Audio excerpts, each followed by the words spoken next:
This is the street in Jakarta, the capital of Indonesia, one of the most densely populated and congested cities in the world. Traffic congestion also contributes to the deterioration of air quality in Jakarta, with about 50% of air pollution coming from traffic. Indonesia plans to achieve carbon neutrality by 2060 or even earlier, with the new energy vehicles being the current priority industry in Indonesia.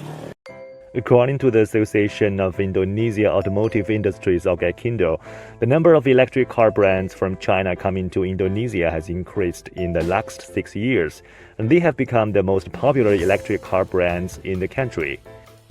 The reasons included the affordability, innovative features, mobility, and the comfort of the Chinese electric vehicles.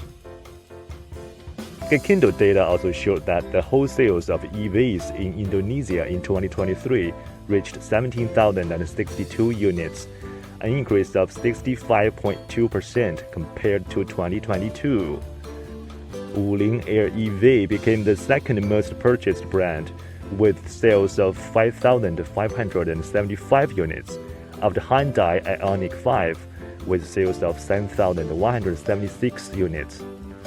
我认为中国新能源汽车在印尼最大的优势，也就是两点吧。第一点呢，就是中国新能源这个车企拥有全世界上最完整的新能源汽车产业链，中国都有完整的生产、制造、回收以及再循环的这样的能力，这是我觉得很重要的一点。选择中国的新能源产品，对当前的印尼消费者乃至东南亚的消费者来讲，他们也逐渐的认知到。